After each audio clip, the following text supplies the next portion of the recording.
का हमारा टॉपिक रहेगा। यहाँ से मैं आपको मैप से भी समझाऊंगी, ये आप देख सकते हो। मैं सिर्फ पढ़ाऊंगी आज आपको पल्लव, जो कांची के पल्लव थे, तो इन सब से क्या क्या संबंध था, वैवाहिक संबंध किससे थे वो भी देखेंगे। फिर पल्लव कालीन जो मंदिर शैलियाँ थी ना, महेंद्र वर्मन शैली, मामल्लन शैली, राजसिंह शैली, अपराजित शैली, ये किस किस के, नरसिंह वर्मन सेकंड के समय कौन सी थी, नरसिंह वर्मन प्रथम के समय नंदी वर्मन है ना, तो राजसिंह किसका नाम था, पूरा डिटेल से आज हम पढ़ेंगे।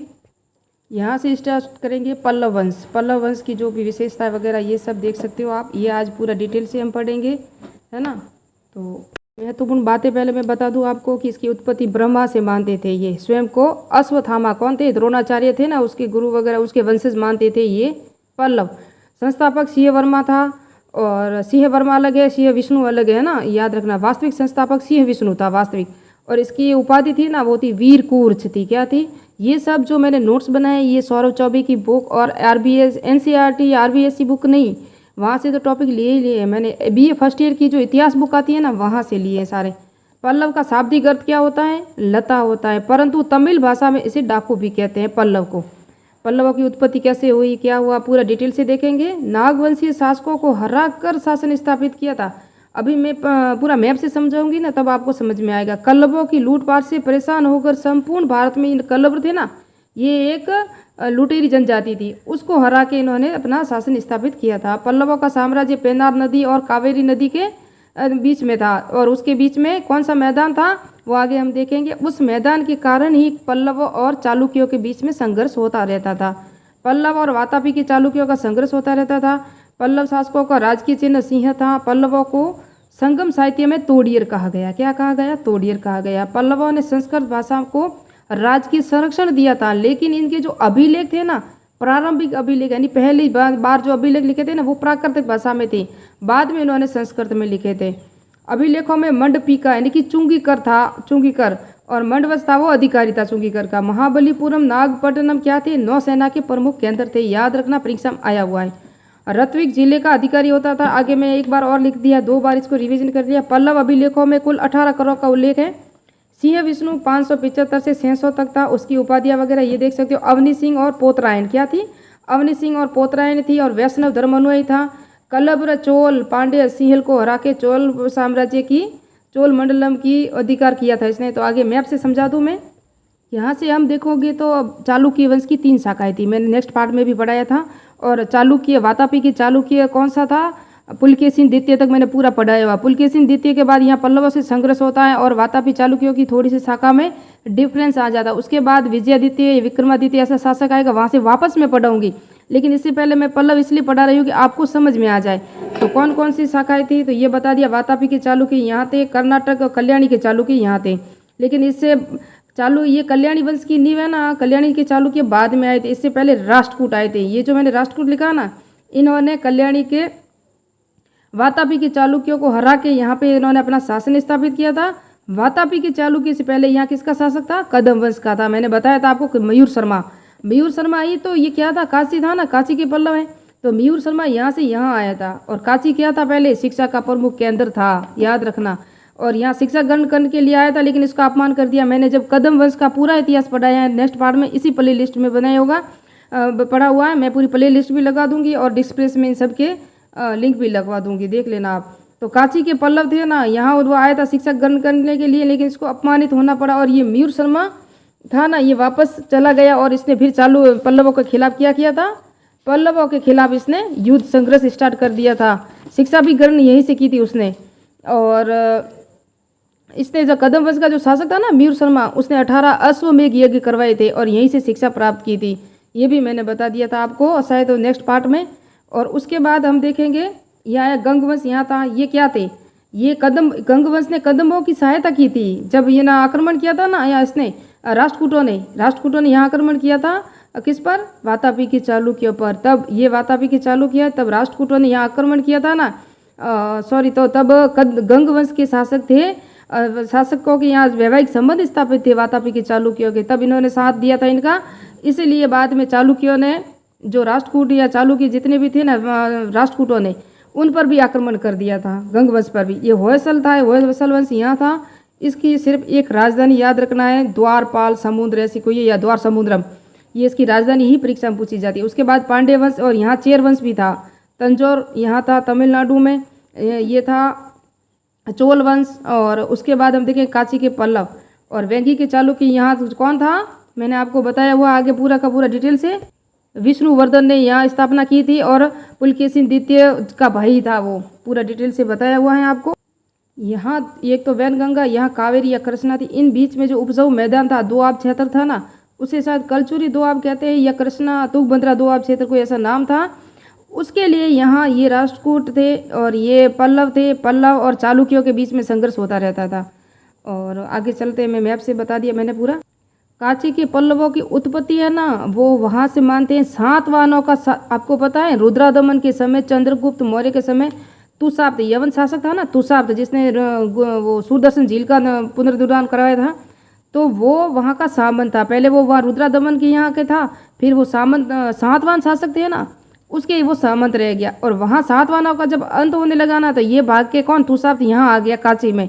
और कांची में यहाँ उसने एक पल्लव वंश की नींव रखी थी, ऐसा माना जाता है कि तुषाप्त ने रखी थी। फिर उसके बाद आ गए थे कौन, नागवंशी शासक। नागवंशी शासक भी रह गए कांची पे। उसके बाद कौन आ गया यहाँ पे, उसके बाद यहाँ आगे कलब्र जनजाति। कलब्र जनजाति ऐसी थी, लूटपाट की जनजाति थी। फिर यहाँ पल्लव शासक जो थे, उन्होंने कलब्रों को हरा के उसने किसकी स्थापना की थी, पल्लव वंश की। कलब्रों को हटा भगा दिया यहाँ से और पल्लव वंश की नींव रखी। लास्ट में जाके हम देखेंगे तो चोल शासक है ना, पहले तो चोल शासक पल्लवों की सहायता करेंगे राष्ट्रकूटों के विरुद्ध, आगे जहाँ भी युद्ध होगा वहाँ सब। बाद में ये चोल शासक है ना, ये चोल वंश तंजौर का, ये ना ये पल्लव को अपने साम्राज्य में मिला देंगे, चोल साम्राज्य में। किस में मिला देंगे, चोल साम्राज्य में। तो आगे हम चलते देखते हैं। और इतने फास्ट नोट्स आपको कहीं नहीं मिलेंगे। तो इसका दरबारी विद्वान था भारवी, जिसने किराता अर्जुनियम की रचना की थी। किराता अर्जुनियम में क्या किसकी कहानी है, स्टोरी है। अब वीडियो बहुत बड़ा हो जाएगा और आगे हम पढ़ाएंगे, नेक्स्ट में कभी टाइम मिला तो बता दूंगी। महेंद्र वर्मन उसके बाद बना था, महेंद्र वर्मन जो 600 से 630 तक था। सम्राट हर्ष और वातापी के चालुक्य पुलकेशिन द्वितीय का समकालीन था। मैंने कहा पुलकेशिन द्वितीय का समकालीन था और पुलकेशिन द्वितीय ने ही महेंद्र वर्मन को हराया था। उसकी उपाधि थी चेतकारी, मंदिर निर्माता, चित्रकार, पुल यानी कि चित्रकारों के बहुत से किसने चित्रकार बनाए थे वो सब डिटेल से बताऊंगी।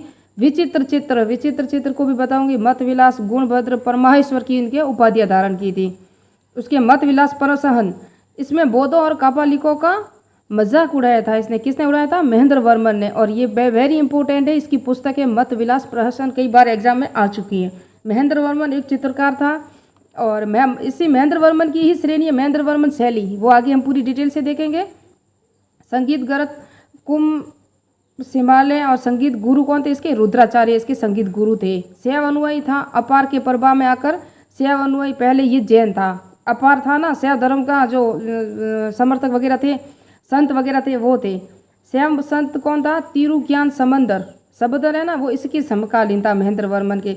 वातापी के चालुक्य पुलकेशिन द्वितीय से हरा था, पुलकेशिन द्वितीय ने इसको हराया था पहले।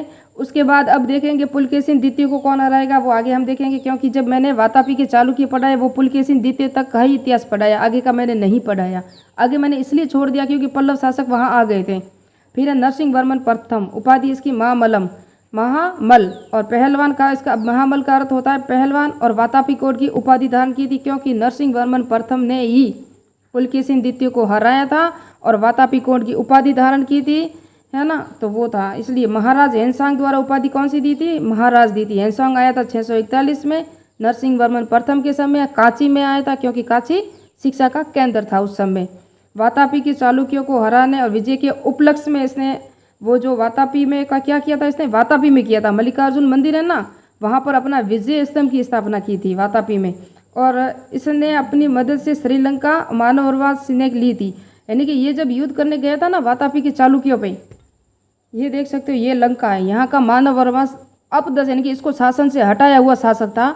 इसकी मदद से पल्लव शासक नरसिंह वर्मन प्रथम ने वातापी के चालुक्यों को हराया था, जो पुलकेशिन द्वितीय था, जिसने हर्षवर्धन का भी शासनकाल था और पुलकेशिन द्वितीय ने हर्षवर्धन को हराया था। ये भी हमने देखा हुआ है ऐहोल अभिलेख में, उसकी जानकारी हमको मिलती है। ये सब एक दूसरे के समकालीन थे, दक्षिण भारत का इतिहास पढ़ रहे हैं ना हम, इसीलिए। लेकिन हेनसांग ने भी कहा था कि हर्ष बड़ी सेना वगैरह के साथ यानी साजो सामान के साथ तैयार होकर आया था, लेकिन उसको हार का सामना करना पड़ा था, ये हेनसांग ने भी कहा है। और पल्लव शासक की सहायता की थी उसने। लेकिन बाद में जब ये वहाँ से जीत गया, यहाँ आ गया, तो उसने मानव वर्मा को भी अपना सिंहासन हटाने लगाने में मदद की थी, यानी कि श्रीलंका के विरुद्ध भी युद्ध किया था उसने और उसको राजा बना दिया था इसको। पुलकेशिन को हरा में इसने मदद की मानव वर्मा की, मानव वर्मा को अपना शासन दिलाने के लिए मदद की थी नरसिंह वर्मन प्रथम ने। 81वां मंदिर, रथ मंदिरों का निर्माण नरसिंह वर्मन प्रथम ने करवाया था। आगे मैं पूरी जो 4 शैलियाँ बताऊंगी और यहाँ अपन साथ में क्लिप भी लगा दूंगी कि ऐसे ऐसे मंदिर थे, इन मंदिरों का निर्माण करवाया था। महेंद्र वर्मन सेकंड, परमेश्वर वर्धन वर्मन प्रथम, ये सब इसके बाद के शासक थे। परमेश्वर प्रथम ने विद्याविनीत की उपाधि धारण की और इसी को वातापी चालुक्य विक्रमादित्य ने हराया और परमेश्वर में मामलुपुर में गणेश मंदिर बनवाया था। तो गणेश मंदिर किसने बनवाया था? परमेश्वर में ने मामलपुर में परमेश्वर ने बनवाया था गणेश मंदिर। और इसको किसने हराया था? मैंने कहा चालुक्य। अभी विक्रमादित्य का इतिहास हमने नहीं पढ़ा है, चालुक्य वातापी की चालुक्य में पढ़ा ना, मैंने कहा पुलकेशिन द्वितीय तक पढ़ा के मैंने छोड़ दिया क्योंकि यहाँ से ये शासक आ रहे थे इसलिए। नरसिंह वर्मन द्वितीय, वेरी इंपॉर्टेंट, परीक्षा में प्रश्न यहीं से आते हैं और कहीं से नहीं आते। 700 से 728 इसकी उपाधियाँ थी परम भागवत, राज सिंह, शक्कर भक्त, शंकर भक्त, कामदेव, रण विक्रम। अब बहुत सारी उपाधियाँ थी, रण विक्रम, कामदेव, शंकर भक्त, याद रखना राज सिंह, क्योंकि राज सिंह शैली भी नरसिंह वर्मन द्वितीय की है। और ये सब था। इसका चीन के सम्राट यूकेमैन के दरबार में इतना बड़ा नाम है, उस राजदूत को भेजा था और चीनी राजदूत ये आया था कांची में, ये इसने अपना राजदूत चीन में भेजा था और चीन का राजदूत चेलिना लो सेंग किया पाओ पाओ तोप मो, ऐसा इतना पूरा नाम है। और इसको उपाधि दी गई थी श्री नरसिंह पोत वर्मन की उपाधि इस चीनी राजदूत को दी गई थी यहाँ पे। और इसने नागपट्टनम में चीनी यात्रियों के लिए बौद्ध विहार का निर्माण करवाया, चीनी पैगोडा भी कहते हैं इसको। स्वयं को शिव का अवतार माना, राज सिंह शैली को संरक्षण दिया, इसने राज सिंह शैली को संरक्षण दिया। कांची में कैलाशनाथ मंदिर, महाबलीपुरम में शोर मंदिर, ये सब मैंने वीडियो शॉर्ट बना दी हैं, वो आपको क्लिप लगाऊंगी और आपको समझ में आ जाएगा। दंडिन, 10 कुमार चरित्र, काव्य दर्शक, अवंती सुंदरी ग्रंथ। याद रखना कई बार एग्जाम में आ चुका है कि दंडिन किसके दरबार में था और किसकी 10 कुमार चरित्र में किसकी रचना है, तो दंडिन की है। और ये नरसिंह वर्मन द्वितीय के दरबार में था। ये 10 कुमार चरित्र रचना, इसकी तो स्टोरी सुनाई लेती हूँ। इसमें है ना, पाटलिपुत्र का एक राजा था राजहंस और उसके मंत्रियों के 10 पुत्रों के जीवन की जो महत्वपूर्ण कहानियां है ना, वो है 10 कुमार चरित्र, जो किसके हैं? पाटलिपुत्र के राजा राजहंस की कहानियों के ऊपर इसने दंडिन ने 10 कुमार चरित्र लिखी है।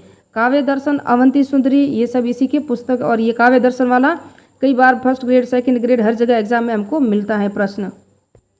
इतने डीपली नोट्स आपको कहीं नहीं मिलेंगे और मैं इतना फास्ट पढ़ा रही हूँ फिर भी पूरा होगा, या आधे घंटा का वीडियो जो भी होगा, चाहे क्वालिटी कम हो जाए आप उसकी क्वालिटी तेज़ कर दे लेना, लेकिन एक ही वीडियो में पूरा करने की कोशिश करूँगी। परमेश्वर द्वितीय, नंदी वर्मन द्वितीय, ये इसके बाद शासक बने थे। नंदी वर्मन द्वितीय 731 से 800 तक बना था और परमेश्वर द्वितीय की मृत्यु के बाद शासक बना था नंदी वर्मन। इसकी मृत्यु हुई ना, उसके बाद बना था। इसकी उपाधि पल्लवमल, क्षत्रियमल, महाराजा धीराज, वैष्णव अनुयायी था ये भी।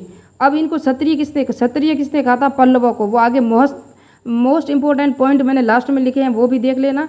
इसकी उपाधि बता दी है। इसके समकालीन तिरुवंड के अलवार संत था ना, वो इसी के समकालीन था। कांची में वैकुंठ पेरुमाल का मंदिर भी इसी ने बनाया था।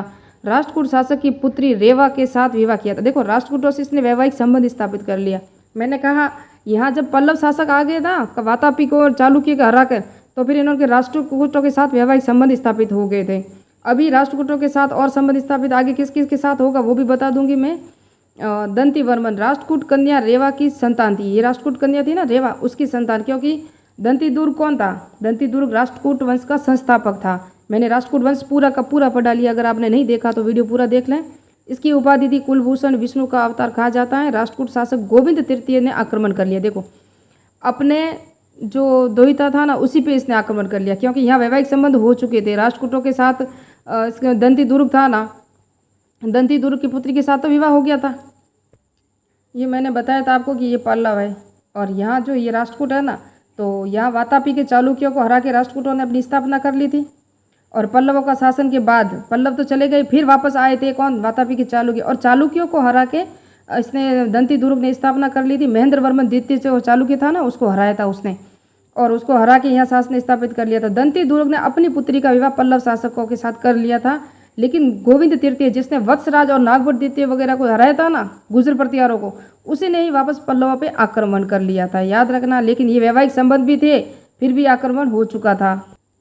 उसके बाद नंदी वर्मन तृतीय उपाधि तेलारेनिंद और अवनी नारायण थी इसकी। जिस तरह सिंह विष्णु था ना पहला ही शासक, उसने अवनी नारायण अवनी की उपाधि धारण की थी ना। दरबार में पेरू ने देवनार थे ना, ये इनकी दरबार में रहते थे। तमिल थे जो संत राष्ट्रकूट शासक अमोघ वर्ष ने अपनी पुत्री शंखा का विवाह उसी के दरबार में नंदी कलबंधवन प्रशस्ति पेरुद्वार ने भारतवेना की रचयिता भी पेरुन देवानार ने की थी। और उसी के दरबार में रहता था। ये किसके राष्ट्रकूट अमोघ वर्ष के दरबार में नहीं था, ये नंदीवर्मन तृतीय के दरबार में था। और अमोघ वर्ष था वो कौन था? गुर्जर प्रतिहार शासक था। कौन था? गुर्जर प्रतिहार शासक। यहाँ मुझसे मिस्टेक हो गई, अमोघ वर्ष है ना, ये गुर्जर प्रतिहार शासक नहीं था, सॉरी, ये था राष्ट्रकूट शासक जो गोविंद तृतीय ने आक्रमण किया था ना, उसी का पुत्र था अमोघ वर्ष। पता है इसी के समय में सबसे बड़ा अकाल पड़ा था राष्ट्रकूट शासकों में, और इसने अपनी अंगुली को काट के लक्ष्मी नारायण को भेंट कर दी थी, और अपने अकाल से बचने के लिए भगवान से वो प्रार्थना की थी। अमोघ वर्ष था। संकटायन थे ना, वो इसी के दरबार में थे। और ये जैन अनुयायी था, जैन अनुयायी जितने भी थे ना, जिनसेन वगैरह सब इसी के दरबार में थे। तो ये सब मैंने बता दिया आपको। भारतवेना की रचयिता किसने की थी? पेरुन देवानार ने की थी। और नंदीवर्मन के पास शक्तिशाली नौसेना थी। नंदीवर्मन के पास श्याम यानी थाईलैंड के तक्वास नामक स्थान पर तमिल लेख से इसी पुष्टि होती है कि नंदीवर्मन के पास नौसेना थी। और नौसेना के दो प्रमुख भी थे। कौन था? मैंने अभी बता दिया आपका कि पल्लवों के दो स्थान हैं जो नौसेना के केंद्र थे, वो आगे और बताऊंगी। यहाँ आपको ये है ना, नरपतुंग वर्मन माता राष्ट्रकूट थी, अपराजित वर्मन उसके बाद थे ना लास्ट में। इसमें चोल नरेश आदित्य प्रथम और गंगो की मदद से श्री पुरम्बिया युद्ध में पांडवों को हराया था। देखो इसने चोल नरेश कौन था? आदित्य पर। मैंने कहा चोलों ने पहले पल्लवों की सहायता की और उसने पांडवों को हराया। बाद में चोल आएंगे वो इन्हीं को हरा देंगे, मैंने अभी आपको बता दिया थोड़ी देर पहले ही। अपराजित वर्मन के मित्र चोल शासक आदित्य ने हत्या, अब अपराजित वर्मन था ना, उसका मित्र कौन था? चोल आदित्य, जिसने उसकी सहायता की थी ना पांड्यों के खिलाफ, उसी ने ही उसकी हत्या कर दी। और उसके बाद नंदी वर्मन कपवर्मा शासक बने। लेकिन महान शासक जो पल्लव शासकों में महान अंतिम शासक था वो अपराजित वर्मन था। उसके बाद छोटे छोटे शासक कंपवर्मा वगैरह नंदीवर्मा हुए थे। अपराजित वर्मन पल्लव शासक का महान अंतिम शासक था। बाद में चोल शासकों ने अपने साम्राज्यों को अंदर मिला लिया, मैंने ये बता दिया आपको। महत्वपूर्ण तथ्य, महाबलीपुरम क्या था चोल पल्लवों का? ये था बंदरगाह। तालकुंड अभिलेख में पल्लवों को क्षत्रिय कहा गया। वेरी इंपॉर्टेंट है, परीक्षा में आ सकता है कि किस अभिलेख में पल्लवों को क्षत्रिय कहा गया। पल्लव मूल निवासी तोंड मंडलम थे, बाद में उन्होंने कांची को अपना स्थान बनाया था। मूल निवास कहाँ के थे? तोंड मंडलम के। स्मिथ ने इसका मूल स्थान श्रीलंका से बताया था। किसका बताया था? पल्लवों का श्रीलंका से बताया था। रत्विक जिले का प्रधान होता था, ये मैंने बता दिया। रतिक पल्लव अभिलेखों में 18 करोड़ का उल्लेख मिलता है। राष्ट्रिक क्या होता था? सजरतक गुप्तचर था। राष्ट्रिक किसे कहते थे? गुप्तचर को कहते थे। मंडल क्या होता? प्रांत का अधिकारी। नगर वर्द कौन होता था? एल्डरमैन यानी कि गांव का मुखिया होता था। कौन होता था? गांव का मुखिया। उसके बाद मंडवंश चुंगी अधिकारी, मंडपिका चुंगी ग्रह होता था। महाबलीपुरम नेगपट्टनम नौसेना के केंद्र थे किसके? पल्लवों के। बैल इनका पहले पल्लवों का प्रतीक चिन्ह था, उसके बाद लिंग बन गया इनका, ये देखो लिंग बन गया इनका प्रतीक चिन्ह। अब हम पढ़ लेंगे पल्लव कालीन जो शैलियाँ थी। इतना जल्दी रिवीजन करोगे कि वीडियो बड़ा हो रहा, फिर एडिट तो हो ही नहीं सकता। महेंद्र वर्मन शैली, मामलंग शैली, राजसिंह शैली, अपराजित शैली। द्रविड़ शैली के मंदिर थे सर्वप्रथम पल्लवों द्वारा निर्मित ये हुए थे। द्रविड़ शैली के निर्माण है ना सर्वप्रथम पल्लवों ने ही स्थापना की थी। पल्लवों के बाद चोलों ने द्रविड़ शैली के मंदिरों को संरक्षण दिया था, ये उस काल में। उसके बाद पांडवों ने द्रविड़ शैली में मंदिर बनाए। उसके बाद विजयनगर साम्राज्य ने भी द्रविड़ मंदिरों को विकास किया, फिर नायक शैली बनी। महेंद्र वर्मन शैली, इसके शासनकाल में कठोर पाषाणों यानी कि एक ही पत्थर को काटकर मंदिर बनाए जाते थे, उसे मंडप कहा जाता था। महेंद्र वर्मन ब्रह्मा विष्णु महेश के गुहा मंदिर बनाए। विचित्रचित की जो उपाधि धारण सार्थक की थी, महेंद्र वर्मन ने ये उपाधि धारण की थी ना विचित्रचित की, उसको सार्थक की क्योंकि मंदिर बनाए उसने एकाश्म। महेंद्रवाड़ी का महेंद्र विष्णु ग्रह मंडप, भैरवकोंडा, पल्लवरम और पंच पांडव मंडप, त्रिमूर्ति मंडप, ये सब किसने बनाए थे? महेंद्र वर्मन शैली में महेंद्र वर्मन ने ही बनाए थे।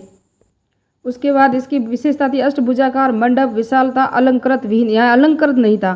फिर है मामलक शैली जो नरसिंह वर्मन शैली थी 640 से 680, इसमें दो प्रकार के मंदिर बने थे, मंडप और रथ मंदिर जो एकाश्म मंदिर थे। रथ मंदिर सप्त पैगोड़ा मंदिर भी उसे कहते हैं, ये 8 थे। सबसे छोटा द्रौपदी था, सबसे बड़ा धर्मराज रथ मंदिर था। द्रौपदी रथ मंदिर नकुल, ये सब आपका नाम है। और ये रथ मंदिर शिव मंदिर के थे और ये ग्रेनाइट पत्थरों के बने हुए थे और महाबलीपुरम में स्थित थे, जो काशी की राजधानी वगैरह थी। नकुल सहदेव गज मूर्ति युक्त मंदिर है। अर्जुन रथ वर्सल और पर विराजमान शिव नंदी की मूर्ति उत्कीर्ण है। वर्सल जो है ना अर्जुन रथ, उस पर किसकी मूर्तियाँ हैं? शिव और नंदी की। राज सिंह शैली तीसरी कौन सी है? राज सिंह शैली। इसमें इमारती मंदिरों की शुरुआत हुई, यानी कि सपाट मैदान होता था, वहाँ जिस तरह हम मकान बनाते हैं ना उस तरह शुरुआत हो गई। ईंट पत्थर गारा घासा भूसा सब की शुरुआत इससे बना के मंदिर बनाते थे। इससे पहले पत्थरों पे बनाते थे, पत्थरों को काट के पहाड़ों को काट कर मंदिर बनाए जाते थे। इस मंदिर प्रथम मंदिर सौर मंदिर था, यह शव मंदिर था। प्रथम सौर मंदिर था, ये नरसिंह वर्मन द्वितीय के शासनकाल में थे। ये मंदिर संरचनात्मक या रचना आधारित, रचना यानी कि हम खुद बना रहे हैं, संरचनात्मक यानी कि सामानों से मिलकर। इसमें कैलाशनाथ मंदिर, वैकुंठ पेरुमाल का मंदिर, इसका उपनाम है ना शिव काशी मंदिर है, कैलाशनाथ मंदिर। ये परीक्षा में प्रश्न आया हुआ है फर्स्ट ग्रेड में कि शिव काशी मंदिर कहाँ है। इसको हम लगा सकते हैं यूपी उत्तर प्रदेश में रख सकते हैं, एग्जाम में ऐसा कन्फ्यूजन किया जाता है। लेकिन इसी का दूसरा नाम है कैलाशनाथ मंदिर जो काशी में है, लेकिन हम उत्तर प्रदेश कर लेते हैं कि ये शिव काशी मंदिर वहाँ हो सकता है। इसे विष्णु काशी मंदिर कहते हैं। वैकुंठ पेरुमाल का मंदिर उसे विष्णु काशी मंदिर कहते हैं। ये परीक्षा में वेरी इंपॉर्टेंट है, याद रखना। इसका कार्य पूरा परमेश्वर द्वितीय ने करवाया था। शुरुआत तो नरसिंह वर्मन प्रथम ने करवाई थी, इसको पूरा किसने करवाया था? परमेश्वर द्वितीय ने। कांची का वैकुंठ मंदिर परमेश्वर पर्वत के समय शुरू हुआ और समाप्त नंदी वर्मन सेकंड के समय हुआ था। ईश्वर मंदिर, मुकुंद मंदिर, अकाट मंदिर, पल्लव मंदिर राज सिंह शैली के मंदिर थे। अपराजित या नंदी वर्मन शैली 800 से 900 तक तो हो ही नहीं सकती, बीच में ही रह सकती है, क्योंकि 900 में यहाँ चोल वगैरह आ जाएंगे, विजयालय वगैरह आ जाएगा। कांची के मुक्तेश्वर मंदिर, मत गणेश्वर मंदिर, गुडीमल का परमेश्वर मंदिर, मल्लिकर्षण मल्लेश्वर का मंदिर, ये सब इसी के अपराजित शैली में थे। तिरुजैन का विटानेश्वर मंदिर प्रमुख हैं। और ये सब मैंने बता दिया, आपको मैप से भी समझाया है। और मिलते हैं नेक्स्ट पार्ट में, नेक्स्ट वीडियो में। यहाँ मैं पूरी पहले यहाँ से क्लिप लगाऊंगी, आपको सिर्फ आवाज़ सुनाई देगी, पूरा क्लिप वीडियो नहीं दिखेगा। और मिलते हैं नेक्स्ट पार्ट में। नेक्स्ट में मैं वापस वातापी के चालुक्यों को पूरा करूंगी। राष्ट्रकूट हो चुका है, कल्याणी के चालुक्य तक हम जाएंगे। उसके बाद चोल और पांडे रहेंगे। चोल आधे मैंने पढ़ा लिए हैं, आधा पढ़ाना रहा है, क्योंकि एक दूसरे को मैं मिलाते हुए पढ़ाती हूँ ना, इसीलिए, क्योंकि ये सब एक दूसरे के समकालीन थे ना, इसीलिए। तो मिलते हैं नेक्स्ट पार्ट में, नेक्स्ट वीडियो में। मेरे चैनल को सब्सक्राइब कीजिए, लाइक कीजिए। जय हिंद जय भारत।